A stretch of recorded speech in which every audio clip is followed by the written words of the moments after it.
Good evening, everyone. We are online, and it is the 1st of August in 2022. And I'm waiting for one or two of my partners to appear. But in the meantime, I'm going to proceed with the lead up to these key sections tonight.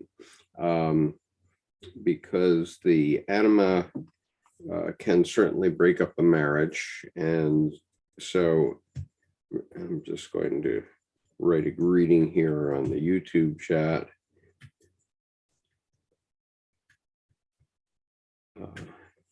And then I have a partner here who will be with us momentarily.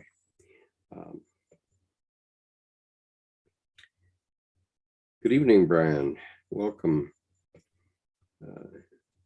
Jordan said he's going to be a few minutes late tonight. And so in the meantime, I think we have to double back at least one paragraph in what we were reading about Anima and Animus, because Dr. Jung was talking about the successful businessman who gets his marriage broke up by an Anima figure. And that certainly happened to me. So I can concur that Dr. Jung is bang on this topic. So what I'm going to do is read the previous paragraph where he's talking about this, which is paragraph 320. And then I'll ask you to read 321 and we can talk about it a little bit. Okay. So we can see it at once if we just allow things to take their natural course. Wife and children will become estranged. A vacuum will form about him. At first, he will bewail the hard-heartedness of his family and will behave, if possible, even more vilely than before. That will make the estrangement absolute. If the good spirits have not utterly forsaken him, he will after a time notice his isolation, and in his loneliness he will begin to understand how he caused the estrangement. Perhaps aghast at himself, he will ask, "What sort of devil has got into me?" without, of course, seeing the meaning of this metaphor. Then follow remorse, reconciliation, oblivion, repression, and in next to no time, a new explosion. Clearly, the Anima is trying to enforce a separation. This tendency is in nobody's interest. The Anima comes between them like a jealous mistress who tries to alienate the man from his family. An official post or any other advantageous social position can do the same thing, but there we can understand the force of the attraction. Whence does the Anima obtain the power to wield such enchantment?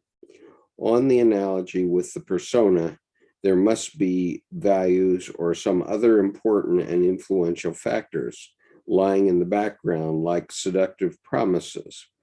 In such matters, we must guard against rationalizations. Our first thought is that the man of honor is on the lookout for another woman. That might be. It might even be arranged by the Anima as the most effective means to the desired end. Such an arrangement should not be misconstrued as an end in itself. For the blameless gentleman who is correctly married according to the law can be just as correctly divorced according to the law, which does not alter his fundamental attitude one iota. The old picture has merely received a new frame. Okay, you want to carry on? Sure. As a matter of fact, this arrangement is a very common method of implementing a separation and of hampering a final solution. Therefore, it is more reasonable not to assume that such an obvious possibility is the end purpose of the separation. we would be better advised to investigate what is behind the tendencies of the anima. The first step is what I would call the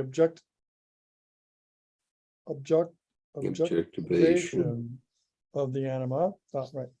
That is the strict refusal to regard the trend toward separation as a weakness of one's own.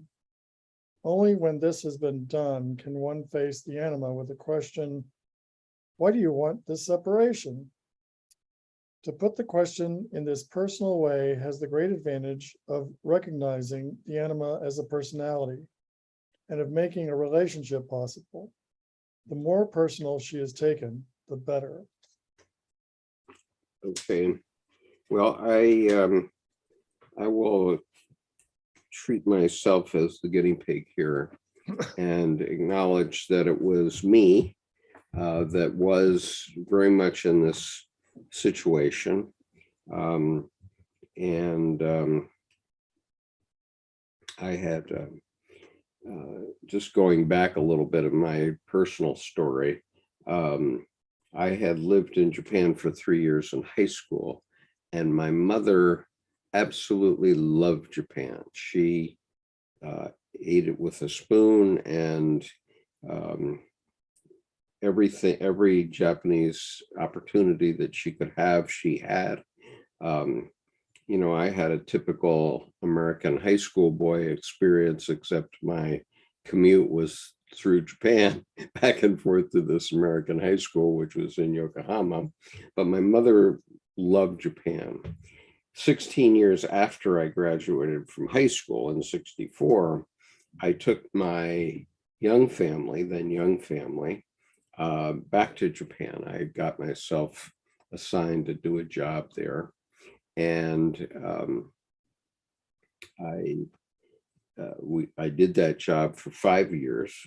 My wife of the time detested it and didn't have anything good to say about it, even though I kept her in a perfectly nice home. It was a home that at the time was costing $7,000 a month to rent, 1,500 square meters. And she was living quite nicely at that time. And we bought a lot of art at that time. And, you know, if my mother had been in my wife's position, we lived in a gated community that had 25 expatriate families. It had a swimming pool, was perfectly nice. It had been built by Northwest Airlines for their crews when they came through Tokyo. And when they decided to move Tokyo to Tokyo Airport from Haneda out to Narita, which is quite a hike, about 40 miles to the east of Tokyo,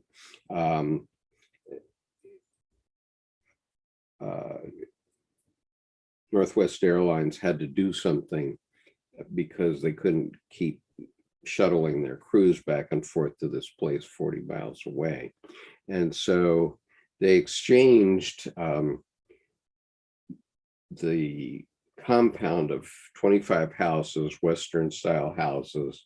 It was only 1,500 square feet, but it had an L-shaped living room and 3 bedrooms upstairs, 2 bathrooms, perfectly nice place, washer, dryer, the whole smash. They exchanged for 25 houses an entire hotel in Narita, at Narita Airport, completely constructed because of the value of the property in Tokyo. And so, you know, the rent was quite dear, but at the time I became the second highest paid executive in my company worldwide because of the cost of having an executive in Tokyo at the time. So only the chairman was paid more than I, and I was paid about $250,000 a year. This was 40 years ago. So it was quite handsome. And, you know, I was spending quite a lot of money. I kept walking around town with about the equivalent of $500 in my pocket cash, because that's what I needed for getting around and odds and ends. So every week I would spend about 100,000 yen, I think it was. And that was on the order of $500, maybe a little more.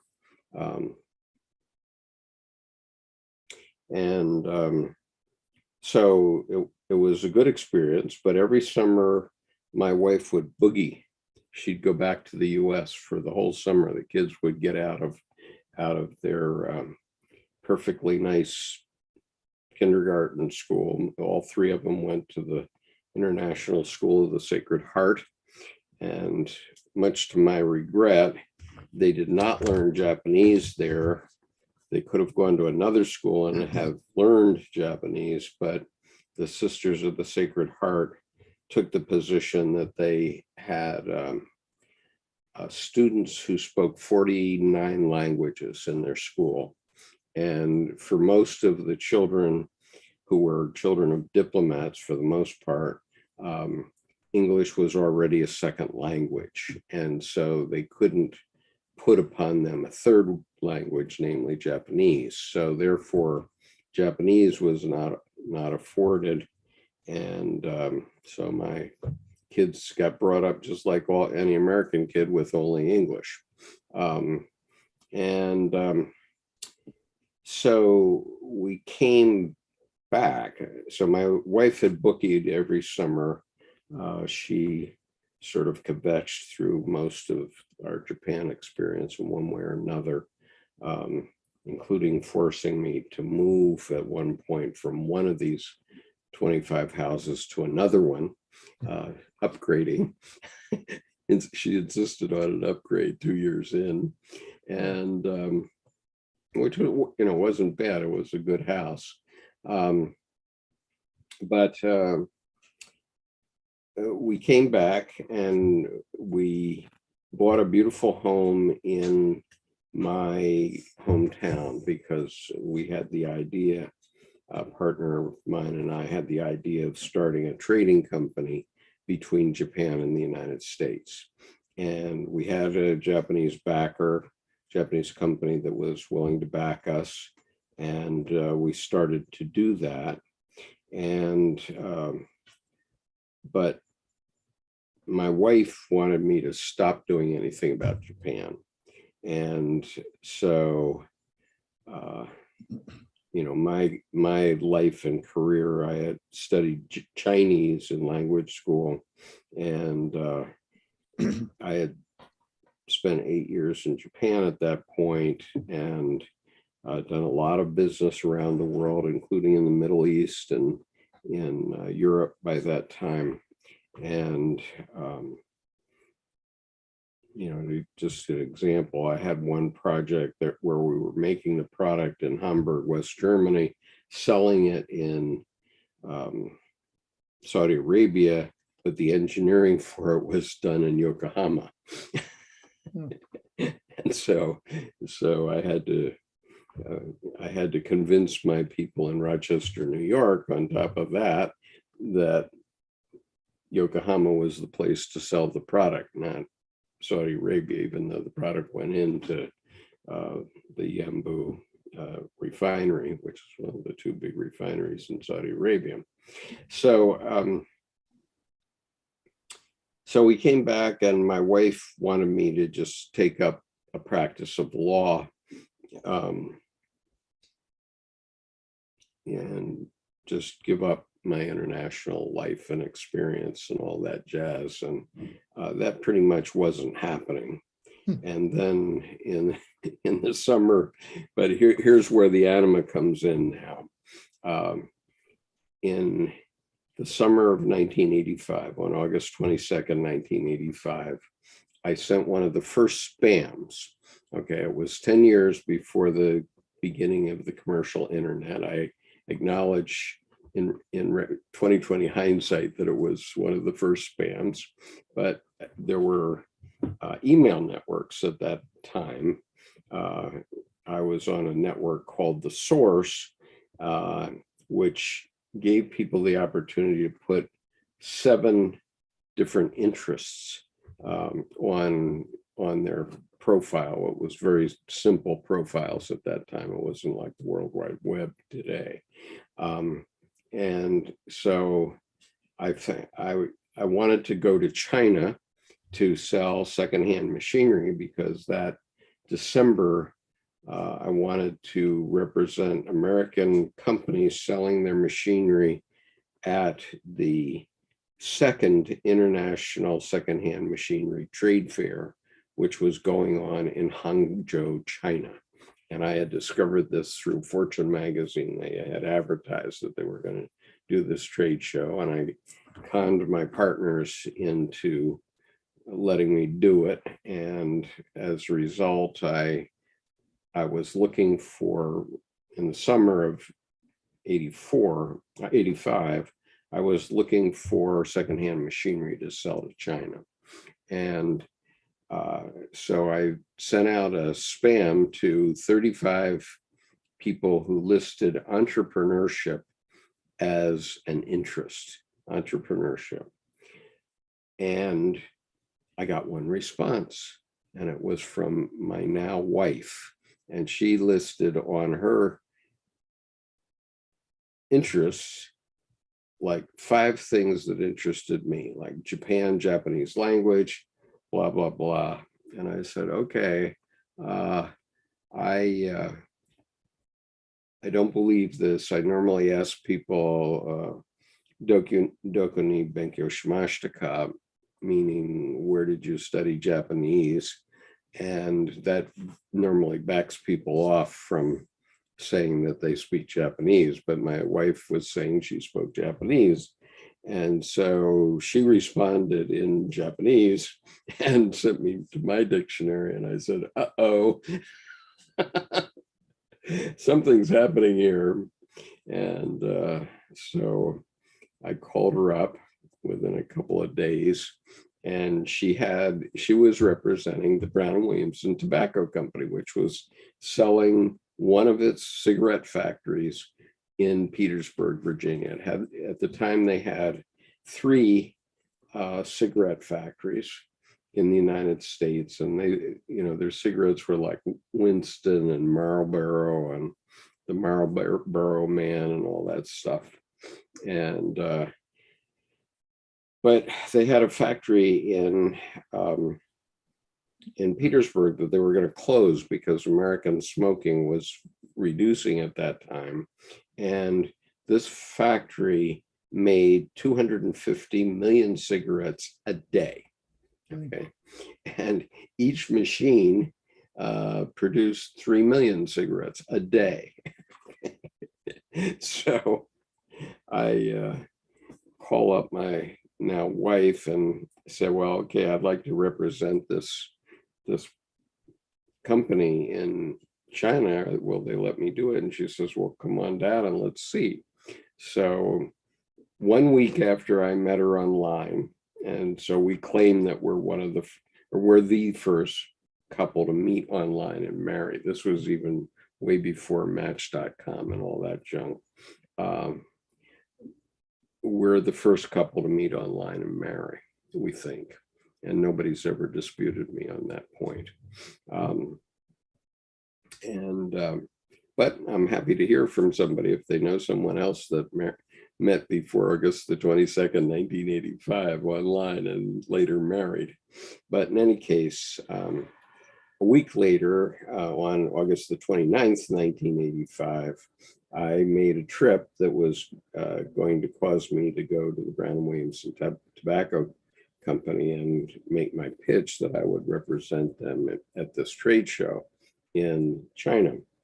And so by that time, Debbie and I had realized that we both had significant interest in Japan, and so I arranged to meet her at 4:00 on that day, August the 29th, 1985. And we would go out to dinner. And I would go to her business, which was called, or is called, the Corporation for Enterprise Development. We would chat and then go out to dinner. So I arrived at her office, and she was wearing this red dress, fire engine red, much brighter than my shirt tonight. And I was immediately decapitated because she matched the template of my anima, which is my mother. Everybody's seen the picture of my mother several times, so I'm not going to pull it up again. But she matched that image template of my anima, and we went out to dinner for sushi, and we had a lovely time. And I was not as fat as I am now, and not as gray as I am now, and so I guess I was a fairly dashing figure, having just completed 5 years in Japan. And so Debbie and I were off to the races. We courted for 4 months online, and on January 2nd, 1986, I left my first wife and moved in with Debbie the same day. And this was definitely this story of the anima. That's a long story to get around to this point that Dr. Jung is making about a businessman whose anima gets between him and his wife. And then,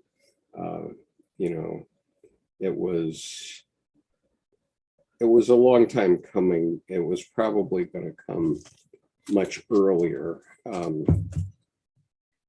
I remember my uncle, who was aunt and uncle, who were both psychologists, saying to me that when I was on my way to Vietnam the first time, so that was much earlier, that was in 1970, I went to their house in La Jolla, California, and I had doubts about my marriage at that time.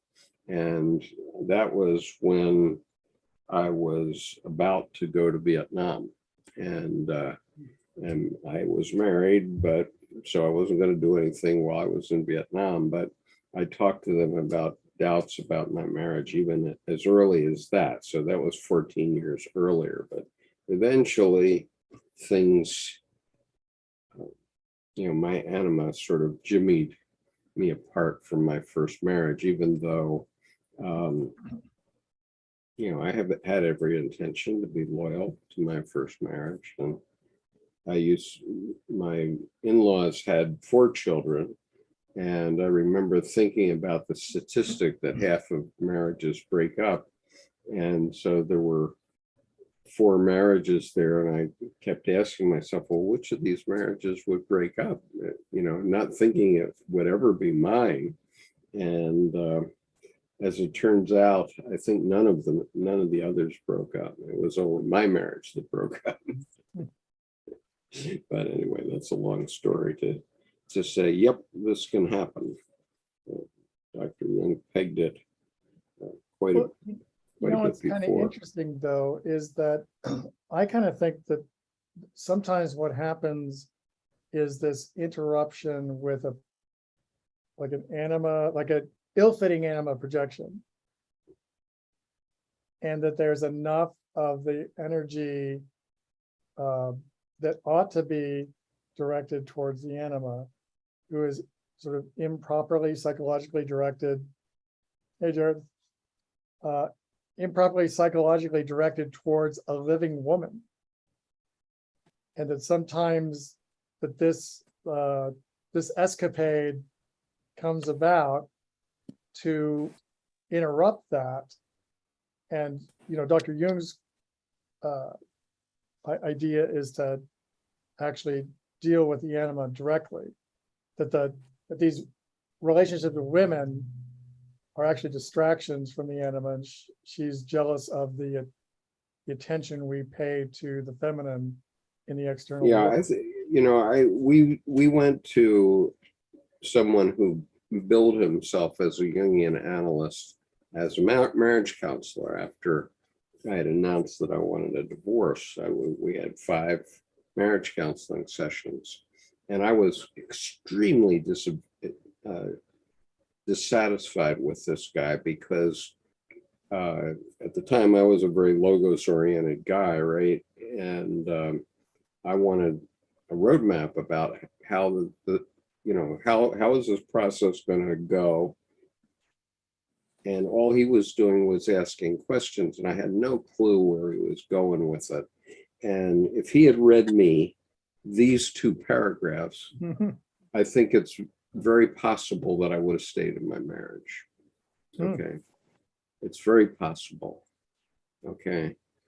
I mean, I'm reflecting on that today, 35 years later, 37 years later. And so, I can't swear to that.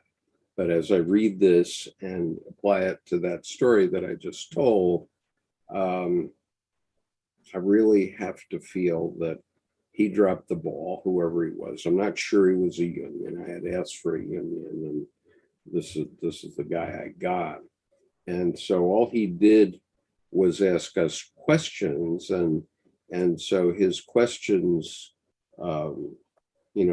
activated a lot of conversation between me and my ex-wife, but it didn't change anything, nothing at all, really. And so, now with 2020 hindsight and in retrospect, I can say, well, okay, I understand what he was doing. He was trying to get us to talk about our marriage and just let us solve it. But because he didn't give this logos oriented, Marine lawyer, MBA, a handle, he didn't give me any handle to hold on to. He just was going totally Eros.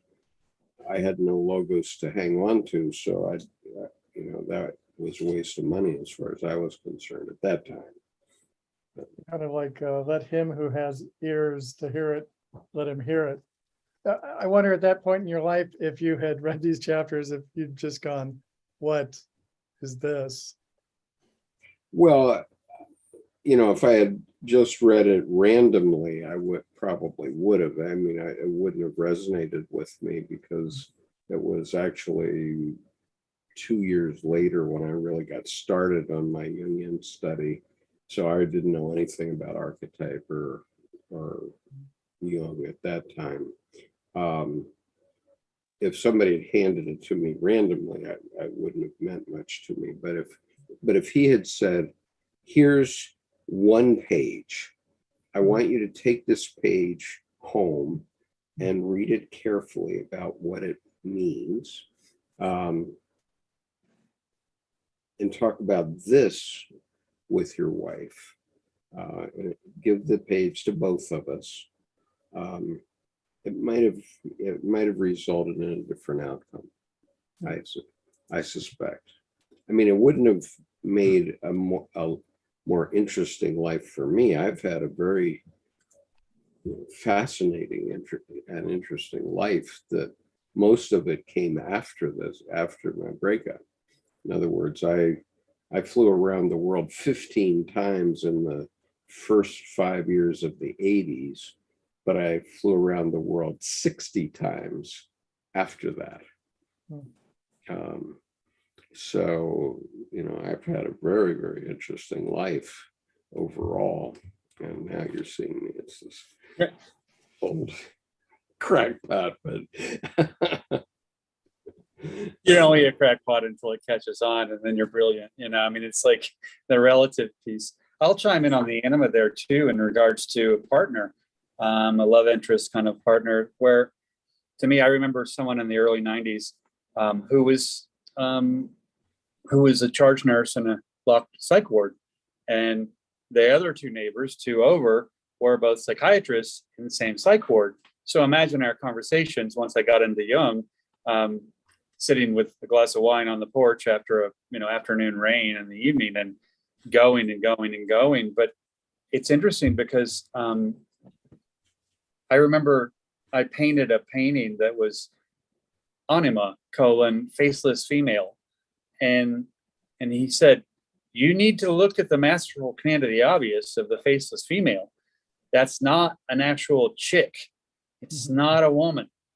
And my eyebrows went up like, well, what, shouldn't I be pursuing my Anima? And he went, if I ever hear that you're dating someone and you think she's your Anima, I'm going to go to her house and tell her to run like hell. I mean, and what's interesting is that just put a seed, because later I realized the jealousy of the Anima wasn't of the love interest. It was that the Anima was my process of my creative drive. And it's when I overlapped the sex drive with the creative drive as if it was the same thing, that's when the trouble started. And so I realized that it wasn't so much finding someone who is my Anima. Yes, that was a model, but it was a model of what kind of person will I most likely resonate with. And I laugh that I had the stroke of fortune of my parents, mom and dad, being divorced at 6. And so I had a mom who was black, brown hair, brown eyes. And then a year and a half later, I had a stepmom who was blue eyes and blonde hair. So that left me with the beautiful ambivalency of, oh, I don't want either of them, but green eyes might be cool. I don't know what my type is, but it's not them. But I think what's interesting is because I had the 2 strong mother influences, that I was forced to make a choice early, in such that for 25 years, it was probably more confusing, because at that point you start out in, infant psychiatry, as it were, with your own mind, because now you have nothing to go on, because neither of them attract you. I mean, you love them both, but not that way. And so it's interesting to me, I think now with 2020 hindsight, the messages from the Anima that I missed were, especially when jealous, were that I wasn't paying attention intensely enough to my creative drive. So that piece, she was the ruler, the queen of the creative drive. And, sex drive, oh, that's cool, Jordan, that's nature, but that's not my, wheelhouse. And so I think coming all the way around, like you said, he just asked you a bunch of questions. Well, questions just spark expectations. And, it doesn't sound like he asked you to inspect what you expected, to inspect the expectations. And so, yeah, I would say that would be a total buzz killer of quote unquote couples therapy, because all it was couples talk. And then you're having a relationship conversation instead of a relationship. And that's dangerous in itself. Yeah. I don't know. You're the budding mental health professional, Brian. What do you think about all this? Well, I think that men tend to project their Anima, Yeah. and that leaves the Anima. Well, it relieves your relationship, the ego self-access, as impaired. Surely.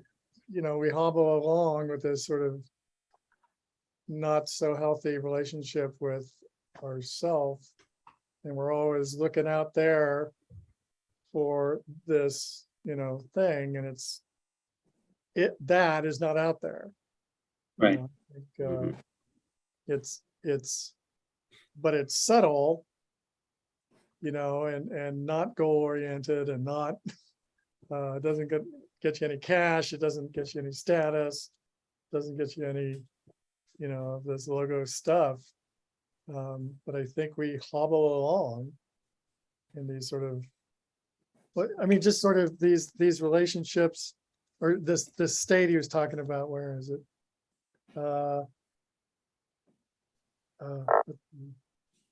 He had this list. It just hit me as like that's like the 60-year-old guy who's like estranged from their kids, estranged from his family, even his friends, or maybe just friends at the bar, and he's just like a grumpy, old, isolated, husk. Mhm. Well, the guy at the end of the bar waiting for his turn to die, you know? Yeah. Yeah. Well, we have a lot of people like that around. And I mean, all you had to see is the people that you saw at the riot at the Capitol. Yeah. You know, they're very sad sacks, actually. Mhm. And you know, we'll see if they're a majority in the country and can screw the country up more than they did that day. Well, I still wonder how many texts came across. Hey, little Johnny, you forgot your Sammy. Should I bring it to the Capitol for you? I mean, because they're living in their mama's basement, which is that Oedipal never left the nest quality. Yeah. It's not even so exotic as that, you know, the having sex with a mother, which is what a lot of people think the Oedipal complex is. The reality is, it's no, you didn't flap your wings and dry behind your ears and jump and leave the nest. Right. I mean, where you don't fear the fall because you have wings, and so you fly. They don't. They tumble and they fall and plop, and you know, you put them back in the nest. Well, the mama bird's going to peck them, and in a sense, to death in nature. You know, you if you touch a baby bird, don't put it back in the nest because it's gonna die. You're basically now you're kind of the murderer, as it were. Or you're the mother. You're the mother, yeah, and you're the mother who's now abandoning it for the second time. Okay, so let's get back to the reading here a little bit. Jordan, would you do 322? Certainly, to anyone accustomed to proceed purely intellectually and rationally, this may seem altogether too ridiculous. It would indeed be the height of absurdity if a man tried to have a conversation with his persona, which he recognized merely as a psychological means of relationship. But it is absurd only for the man who has a persona. If he has none, he is in this point no different from the primitive, who, as we know, has only one foot in what we commonly call reality. With the other foot, he stands in a world of spirits, which is quite real to him. Our model case behaves in the world like a modern European, but in the world of spirits, he is the child of a troglodyte. We must therefore submit to living in a kind of prehistoric kindergarten until he has got the right idea of the powers and factors which rule that other world. Hence, he is quite right to treat the anima as an autonomous personality and to address personal questions to her. Right. So this is kind of the topic I was talking about earlier, and I was reading this interview with Edward Edinger this morning, near the end of his life, and he was talking about how he had gotten into psychiatry and everything, but he was saying that, you know, we have guys out there in the street that are still Neanderthals, basically. I mean, and we say that as a pejorative, and we don't mean it literally, but in fact, he did mean it literally, that they actually have not developed any further psychologically than the Neanderthals. And, you know, I love that point. And actually, I'll splice a fruit tree fork in the road into it, that the Neanderthals were an inherently social culture. If you wandered into their village, they would welcome you, they would feed you, they would house you, they would treat you like another villager. Whereas the Cro-Magnons would just annihilate anybody, and then actively went out to annihilate periodically the Neanderthals. And so I think that the evolution piece of, you know, how far they're advanced from a psychological development point intellectually is valid, but I think that we also have the Cro-Magnons among us that are still adolescent little boys in grown men's bodies who have power, have love of power, except very little power of their own. So they're usually, chitty, cheery, chary, mean, because they're anxious and trying to prove themselves. And then you have the Neanderthals, which will stay quiet and will help you out when you need. And so the back and forth of the two are important. But I think in modern culture, that adolescent male, and I usually harp on the masculine piece of this, because when women start to menstruate, the little girl may not die, but now she's becoming a woman. Mm-hmm. And men at puberty just get taller. We just get bigger, and so unless we have a rite of passage of, say, a Neanderthal welcoming or a Cro-Magnon attack, that we survived that gauntlet, we've got a lot of, I think 20 years ago, I think the average age of the male leaving the adolescence phase was 28. And now it's death, for a lot of people. And they just don't, they have no concept that a rite of passage is even a potential, much less actually requisite to a healthy life. Mhm.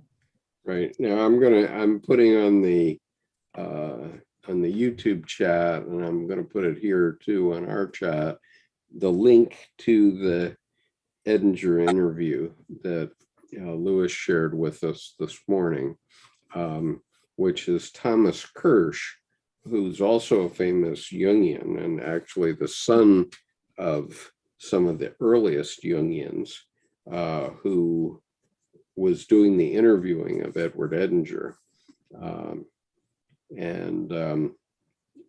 That's the interview in which he says that, we still have these caveman men out there in society.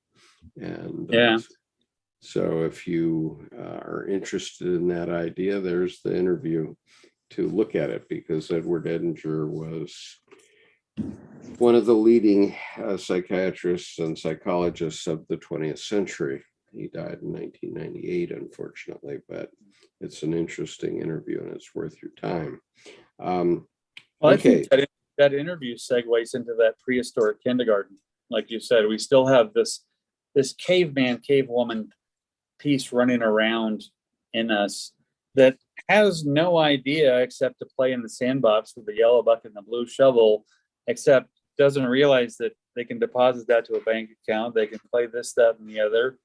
And in these times too, that there's a certain freedom from knowledge when you play with the arrows, where it doesn't need words.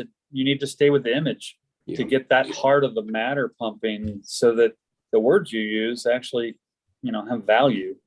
Right. Not just to yourself, but to others as well. Okay, it looks like I've achieved the bonus here, because I'm next up to read, and I have a 2-page paragraph. You get one of my favorite paragraphs. Go ahead, Brian. What were you going to say? Yeah, I mean, just whenever Jung talks about an autonomous personality that has an archetype at its center, to me, that implies a complex. Mm-hmm. Also implies a certain amount of having been split off, not integrated. Yeah. And so I think that that's also the common state. There is the complex anima is nigh unto shadowed anima. Right. And we saw this on the Washington riot, where the guys that were doing it for the most part seemed to be guys who had been split off from culture and society.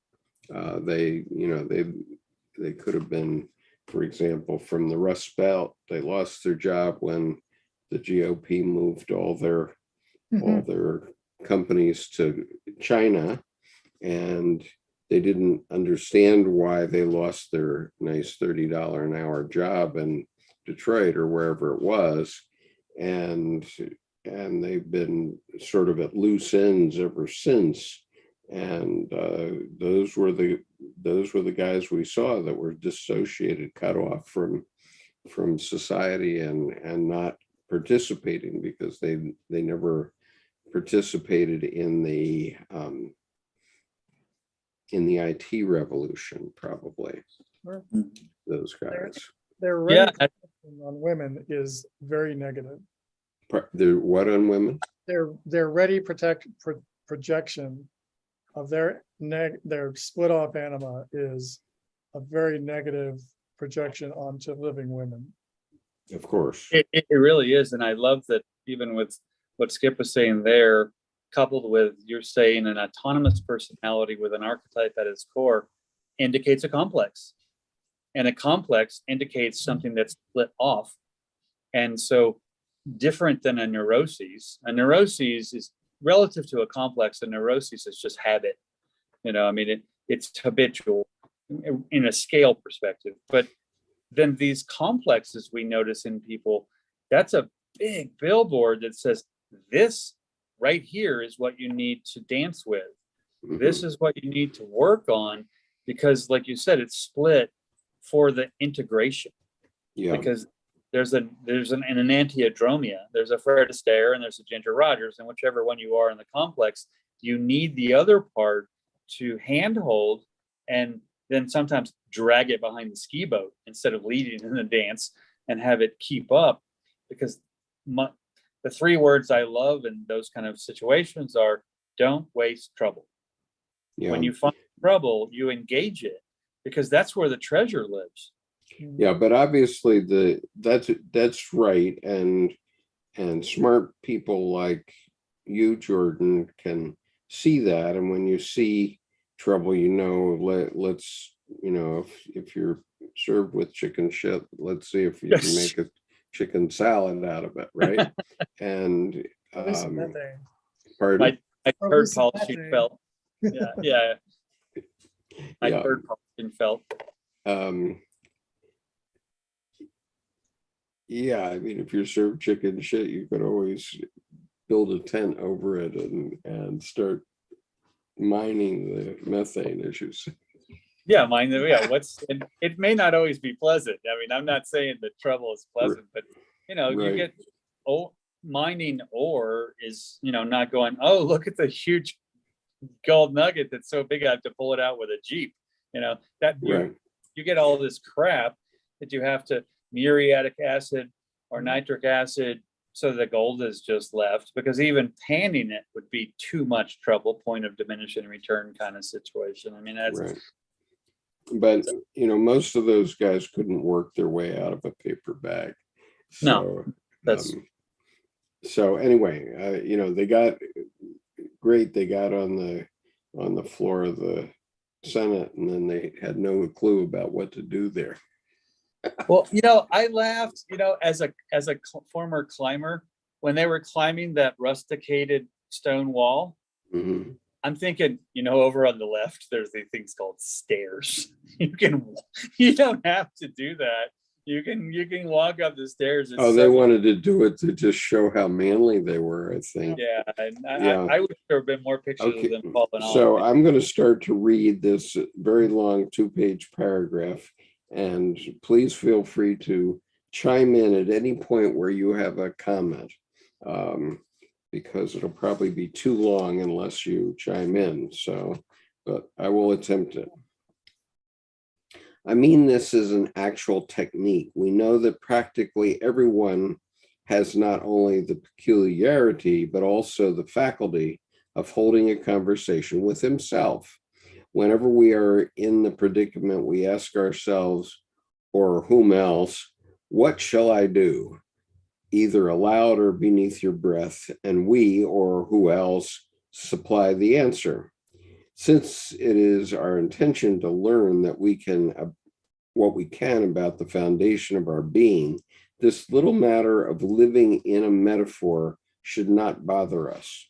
We have to accept it as a symbol of our primitive backwardness, or of such naturalness as still mercifully left to us, that we can, like the Negro, discourse personally with our snake. Okay, well, this is written over 100 years ago, so we'll excuse him a little bit.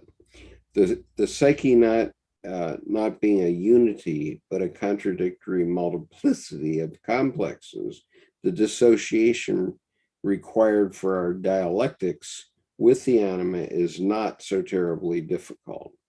The art of it consists only in allowing our invisible partner to make herself heard, in putting the mechanism of expression momentarily at her disposal without being overcome by the distaste one naturally feels at playing such an apparently ludicrous game with oneself, or by doubts as to the genuineness of the voice of one's interlocutor. Did you want to say something, Jordan? I just think to pull Jung into modern times about we can like the Negro discourse personally with our quote unquote snake. He was probably thinking, they're more close to their primitive culture in Africa, but I would say they are not that. I would say they are more closely attuned and connected to nature. And I think there's a distinction between people calling things primitive and things that are simply natural. Nature will kill you more effectively than any kind of strategy. And so I think that their quote unquote snake was the ability to go underground, so to speak, the underworld.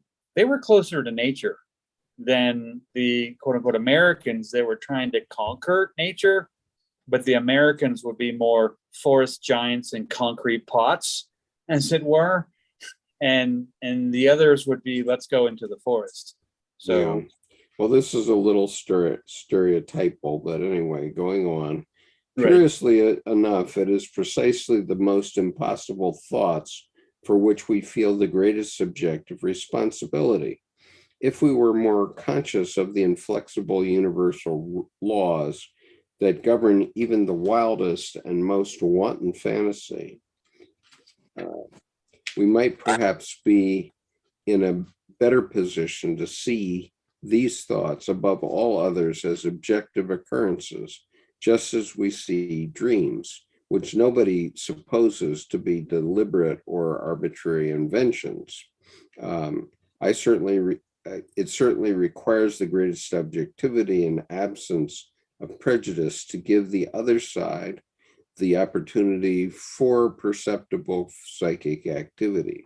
As a result of the repressive attitude of the conscious mind, the other side is driven into indirect and purely symptomatic manifestations, mostly of an emotional kind, and only in moments of overwhelming affectivity can fragments of the unconscious come to the surface in the form of thoughts or images. So he's talking about emotion here that comes to your attention, and thoughts, or in my case, it comes to my mind in movie scenes. Right, like I've seen. visual montage. That's right. Dynamic. Okay, so the inevitable accompanying symptom is that the ego momentarily identifies with these utterances only to revoke them in the same breath. And indeed, the things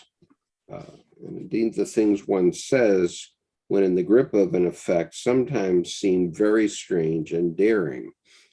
For example, Freudian slips, things like that. But they are easily forgotten or wholly denied. This mechanism of depreciation and denial naturally has to be reckoned with if one wants to adopt an objective attitude.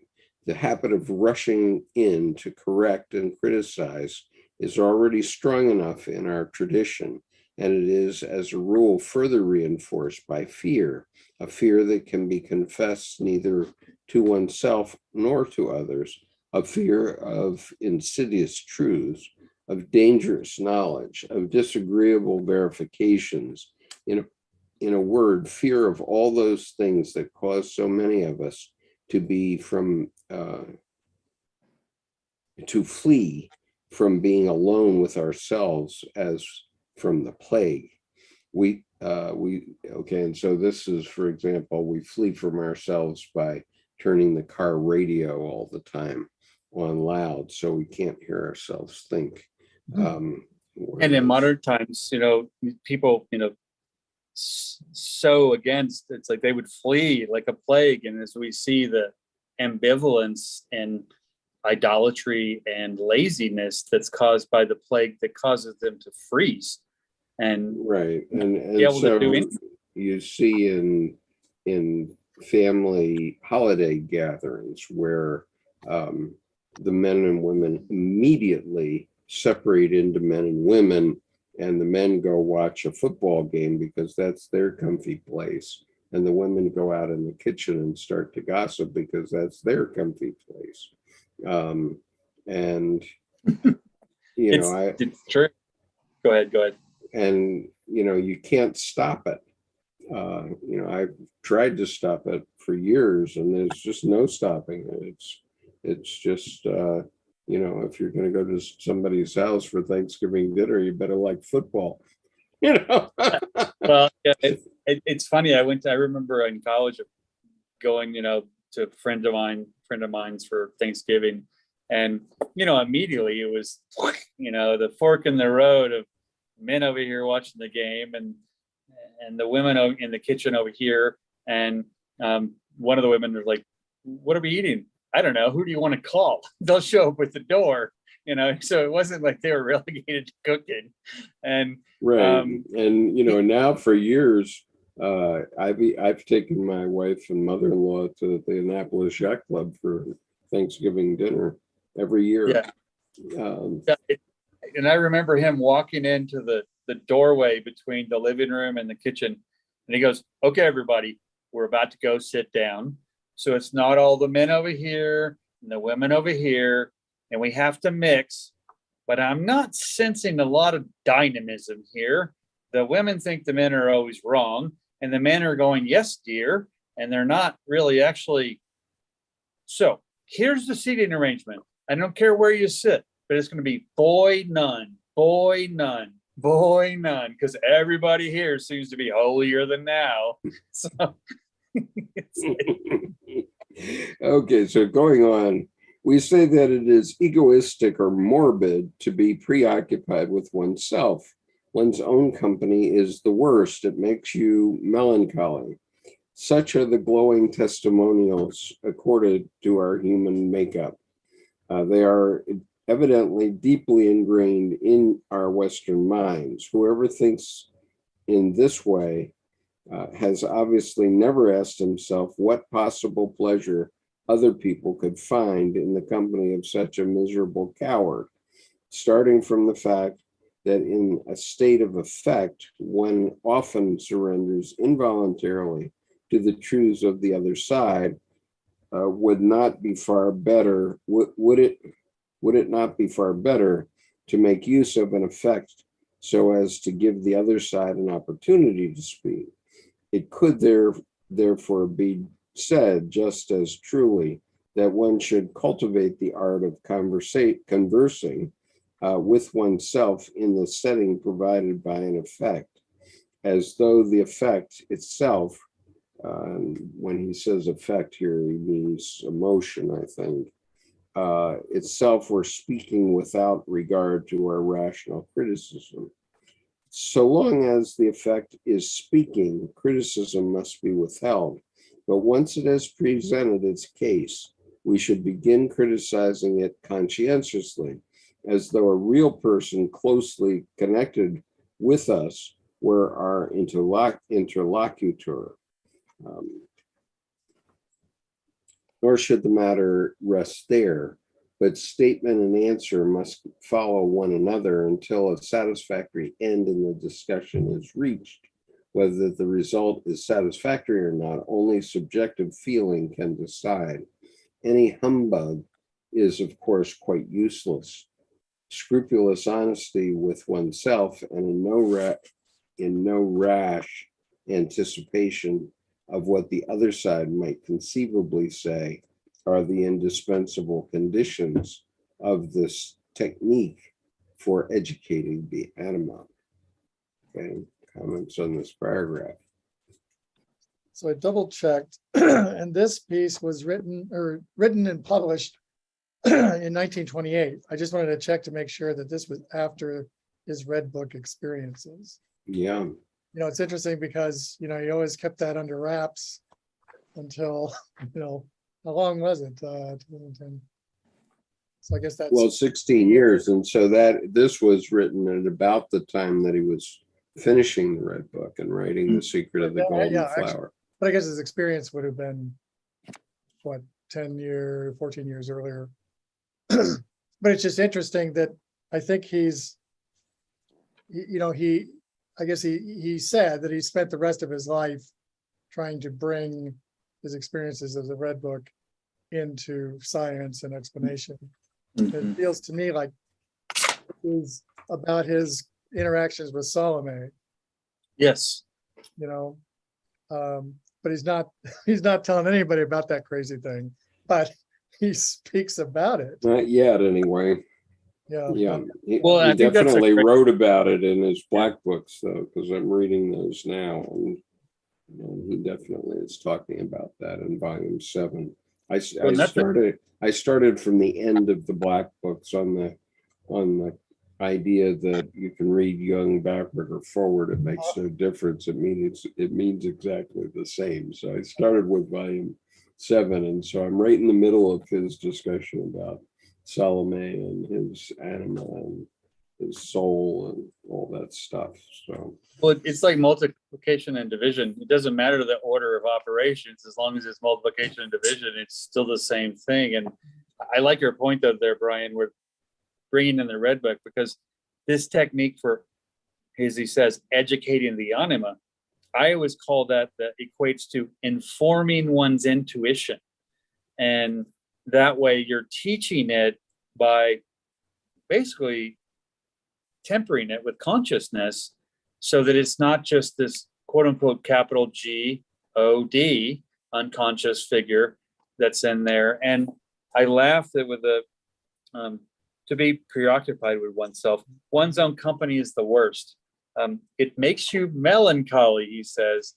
And I remember hearing someone saying, nope, if you are lonely, when you're alone, that means you are shitty company.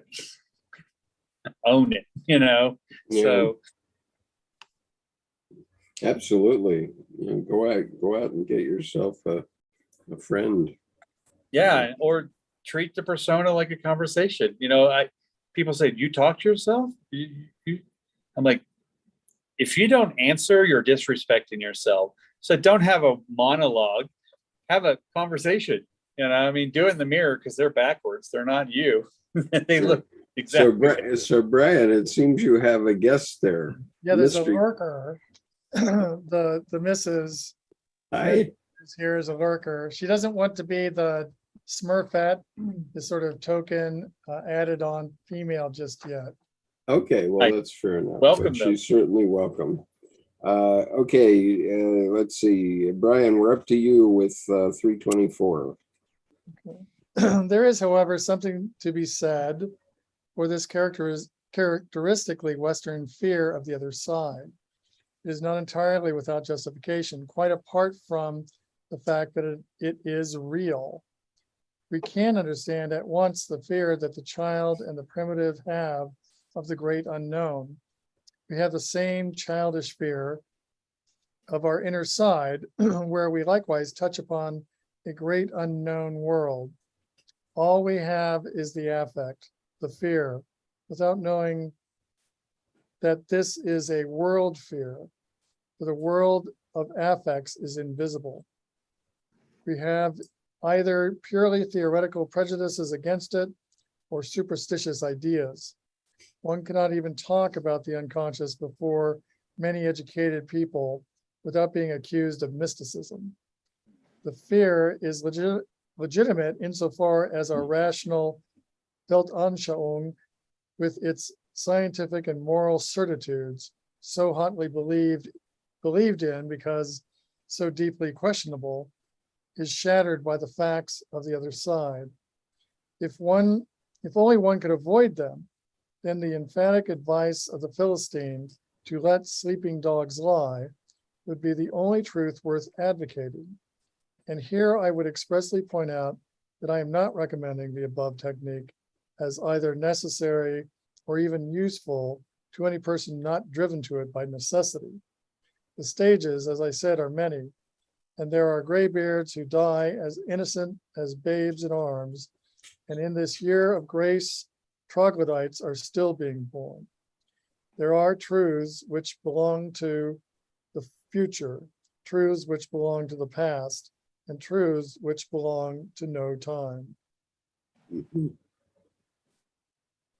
I'll chime in that I love that if the point of advice to the Philistine to let sleeping dogs lie, because though the unconscious is unconscious, it's not nascent, it's not sleeping. And so I find that the comfortability with the not knowing when dealing with the unconscious, people put forth as mysticism simply because it doesn't have Greek rationality. They don't have anything to go take home to mama or daddy, and prove their work and show how much, product and value they've made. They don't see the value in the process, and the value in emotions don't need words. And so you don't need to talk it to death and beat the heart of the matter out. So interesting to me that the unconscious, though it's unconscious, it's not asleep. And so the let sleeping dogs lie, to me, doesn't apply to the unconscious. It would apply to those people accusing of mysticism, just so you can get out of the room and go do something more fun than deal with, their ornery asses that are, insanely unintelligible in too much intelligence. I think it's funny when I say things like that, me, Mr. Polysyllabic Man, who can spin an arrow sentence, complex, composite, blah, blah, blah, add comma, add a positive for a blue mile. And then I start going, well, yeah, but it doesn't need words. People always put their eyebrows up like, well, wait. You talk so much and now you're saying words. So, and I think they both work together. Well, they do, as we are proof here, Jordan. Right, exactly. Once we realize it, then it's good. Okay, Jordan, number 325. Okay. I can imagine someone using this technique out of a kind of holy inquisitiveness. Some youth, perhaps, who would like to set wings to his feet, Mercury, not because of lameness, but because he yearns for the sun, Icarus. But a grown man with too many illusions dissipated will submit to this inner humiliation and surrender only if forced. For why would he let the terrors of childhood again have their way with him? It is no light matter to stand between a day world of exploded ideals and discredited values and a night world of apparently senseless fantasy. The weirdness of this standpoint is in fact so great that there is probably nobody who does not reach out for security, even though it be a reaching back to the mother who shielded his childhood or her childhood from the terrors of night. Whoever is afraid must needs be dependent. A weak thing needs support. That is why the primitive mind, from deep psychological necessity, begot religious instruction and embodied it in magician and priest. Extra ecclesiam nulla salus is still a valid truth today, though for those who can go back to it. For the few who cannot, there is only dependence upon a human being, a humbler and a prouder dependence, a weaker and a stronger support, so it seems to me, than any other. What can one say of the Protestant? He has neither church nor priest, but only God, and even God becomes doubtful. Oh. Yeah. Go ahead. Okay. I'm going to let the two of you discuss this while I step away for a few minutes. I have my 5-year return on my colonoscopy, lovely rain, tomorrow. And so I'm in the midst of my prep, and I need to go get myself another glass of water Okay. to keep the process going. We'll leave it at that for all those who, for them's knows, you know, and for them's don't know, don't find out. Yeah, so we'll just stay with the concept of cleansing, but Brian and I will stay with the book. It's like, Well, I think that just even going back to the last paragraph, it's interesting that, people get feet of clay about this business, because there actually is this sense of there's fear about Yeah. it. There's real, apprehension and a sense, there's turning away from it, but a sense that there is something there, and I don't want any part of it. right. Um, And I'm glad you said that, because to me too, I split a hair where, to me, fear is one of my favorite tools, because fear to me is radar. It just shows me environmental effects. Mhm. It's being afraid is the problem, because that's when anxiety hijacks fear.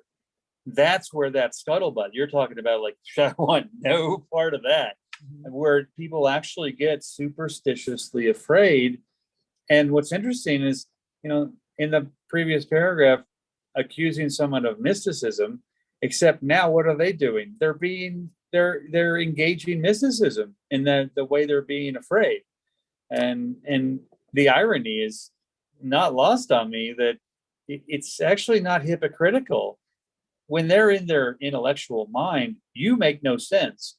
But as soon as it makes no sense to them, it makes plenty of sense for them to run like hell. It's like, and then you're sitting there going, well, but one paragraph ago, you told me I was a mystic. And what are you doing now?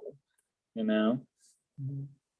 I kind of wonder, is this difference, the child and the primitive, to me, the corollary is, there isn't this ego development that we have in the West about, getting, what do I say, where our consciousness is focused in this I, or I, Right. EYE and I, this looking out on the world, this Like the being me. mode of God's eye, right. Yeah, as opposed to the, before there are the creaking thing in the closet, or the bad dream, or the weird thing that happens, you don't know what to make of it yet, and filling that in with, this unconscious content. It's interesting. I grew up Methodist, and I think it was late high school that there was this song that we had to sing, and we all had to sing it, we thought, but we soon found out this is probably the most fun thing we're ever going to do in this institution ever. And it was Catholic versus Methodist, and it's, they go to mass, we go to service, thank God I'm a Methodist. And they go through this whole thing, and they was it Pray to Mary. They pray to Mary and we pray to God. Thank God I'm a Methodist. They can't dance. We can when we wanna.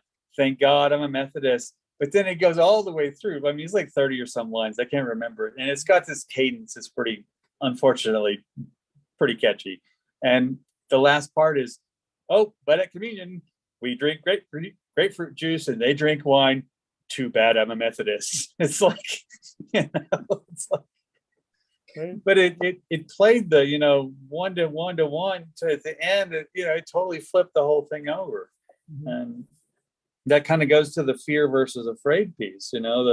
You're only a mystic when I disagree with you, is what they're saying, because your point is less valid and more subjective. But then when I'm a mystic, please don't bring it up, because I'm objectively terrified and I need to run now.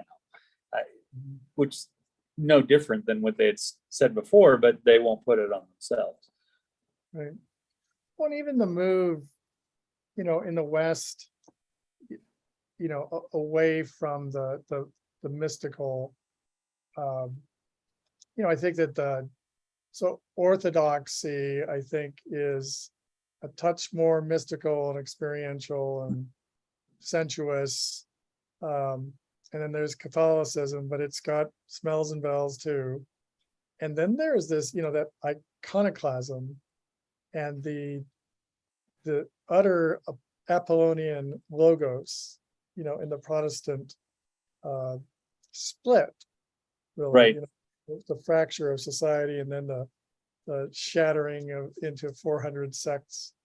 And I think that there is this, it's kind of interesting, it's split because there is this really, sola scriptura, being very, logos bound, and yet there is still the projection of evil into things like, depending on how mainline versus less mainline, but there's still ideas about demons and possession and Satan and fear on a supernatural level, even, within that very, very logos, at least, what would I say, trajectory. Promoted within our horror movie industry. Yeah. Right. Yeah, I Well, was going to say I think something about that too. Yeah. when people get like overly intellectual, for example, about the tree of life, I always pull this up. Hmm. Yeah. And where's the light went? But the girl playing, see if this can work without the lamp. Well, you had it before. Yeah. And now turn it. Yeah, turn your finger. Yeah, I don't know. Yeah, there she is. Yeah, there we go. But the hopscotch versus tree of life, and people just go, oh, I mean, and beyond just the importance of play to learning, there's the whole, you want to demystify something. Here, let me pull out a picture. It's like it started that early kind of thing. And the need to, and the idea is that you would pay to become afraid. It's Right. very odd. Yeah. What do you make Well, of this? the idea is so you won't be afraid when it happens to you in the night or something, right? Because Feels like then, it's almost riding a roller coaster. Like people are doing it for the dopamine hit. Yeah. or some of that. But there Yeah. does seem to be that. But what is experience is fearful. well, the guy wants the girl to jump into his arms in the movie theater in the dark. Yeah.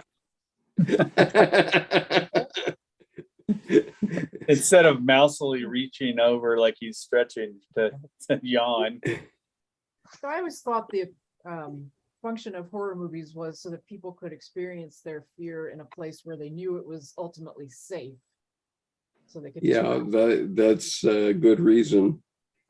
That's a good point too. Right. If me a fear, then I don't. And afterward, you can go out for banana splits and talk about how that isn't real, but of course it is real, because we all have those creatures in our psyche, in our depth.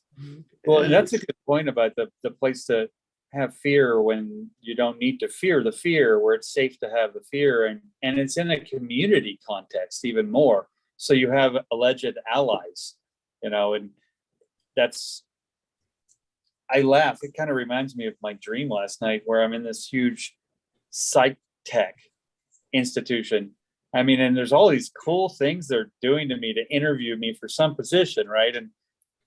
And then they get to a point and they said, well, you haven't been scared once. And I said, well, don't you know the CEO of your CEO, your boss of the CEO? And they're like, well, no, he's pretty on high. I'm like, yeah, but who does he answer to?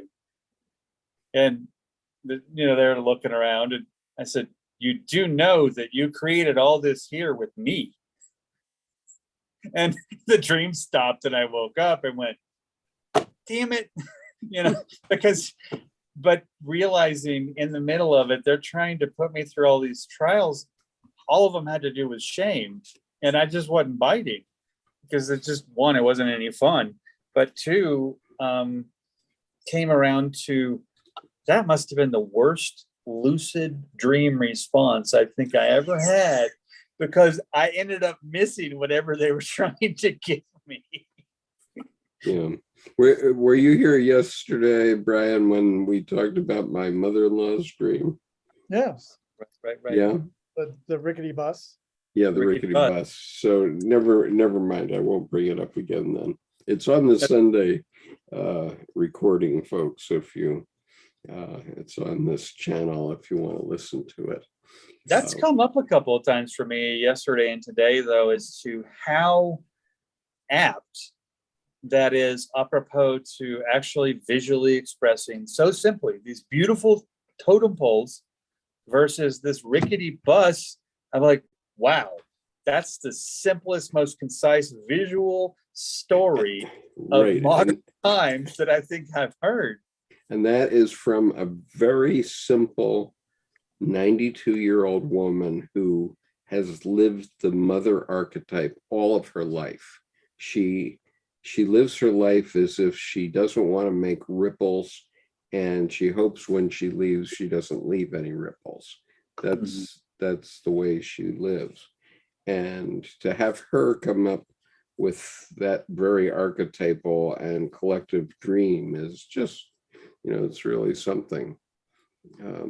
It's like a little mini movie that is a social commentary to me that just speaks so accurately and in so many volumes. Yeah. Let's see. Yeah. And so Yuri asked me if there's a schedule so that I don't miss the next live. And so Yuri, what you need to do is register on our lists, and I will put the MailChimp link on here in a moment, and then you can register for Monday nights or Sunday mornings or whatever it is you want to listen to. Okay, so I don't know where you are at the moment. Yuri also asked, we're at Yeah. Okay, 26. so Yuri asks also, maybe love for fear has to do with archetype of sacrifice. You can put yourself through suffering voluntarily in present so you don't have to go through it in the future. Okay.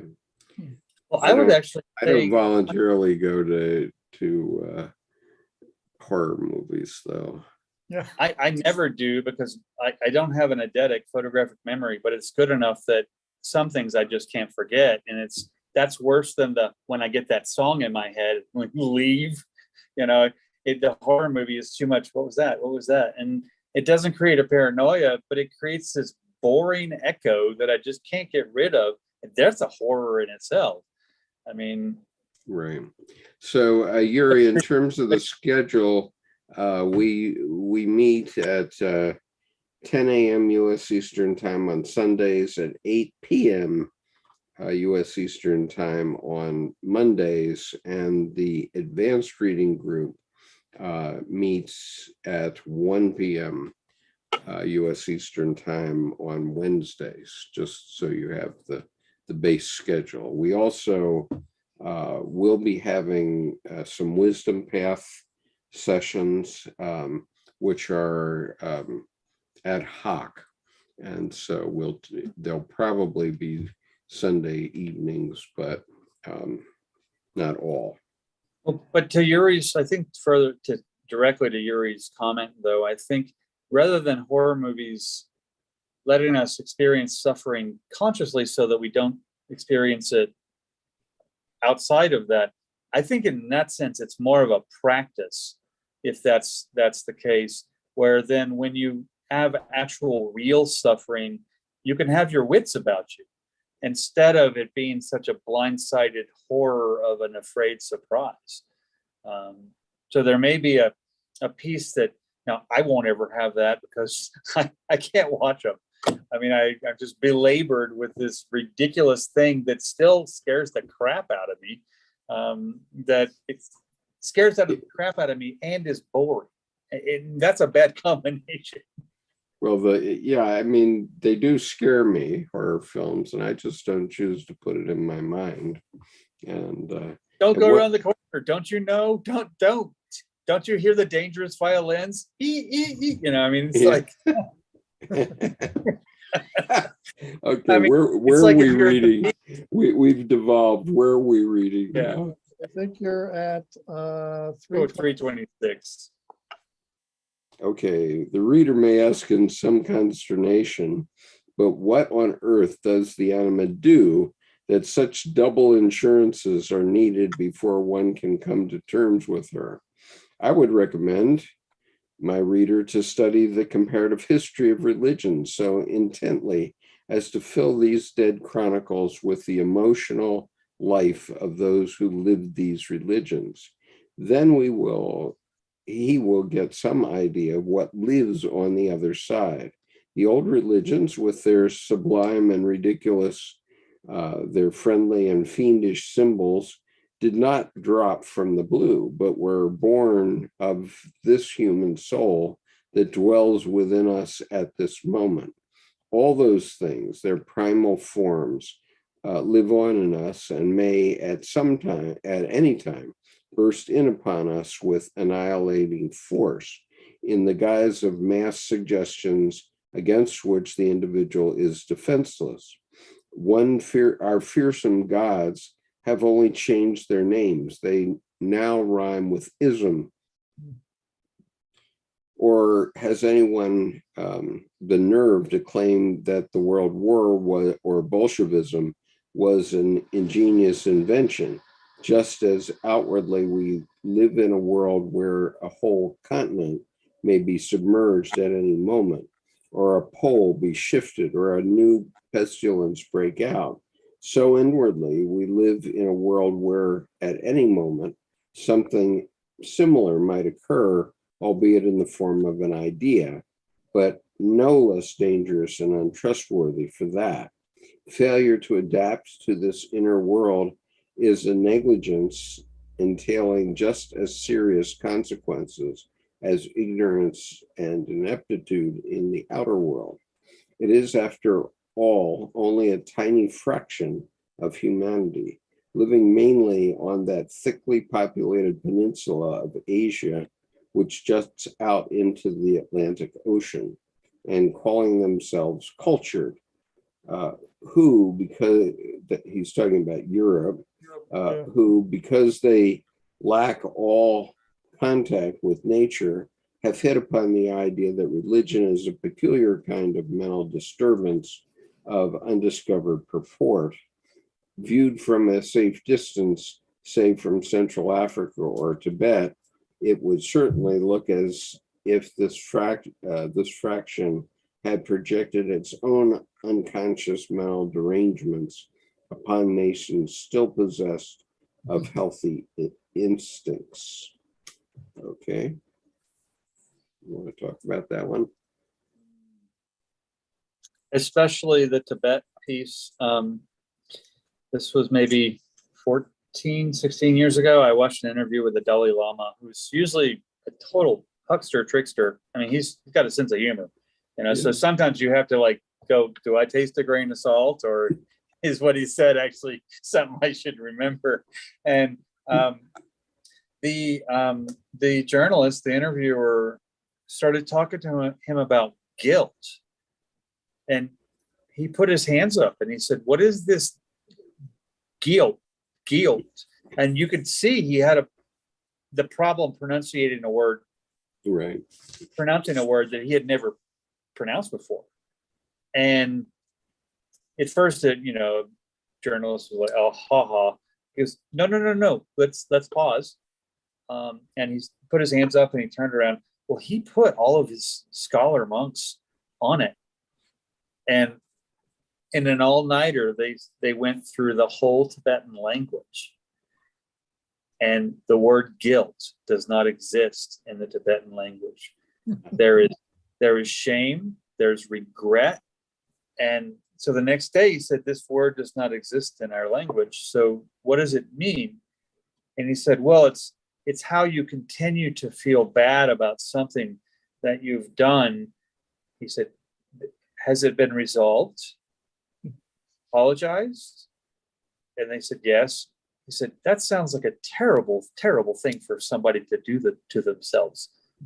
Past the, and there was just this realization of, oh my, in a whole nother context, just that one word had such a connotation. And it led me immediately back into Western religion, where it's all about shame.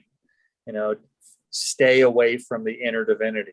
Stay away from thinking for yourself. Well, do it in business, but don't do it in church. And there were all these things where all of a sudden I went, this is catechism, not living history.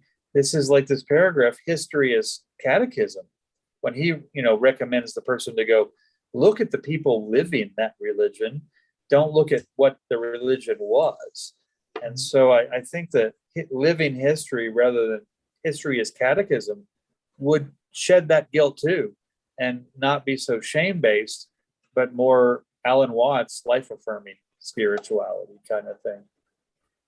Well, and two, in the West, there has been this move really from Aquinas to, make this stuff logical, to make this stuff a system, to make this Right.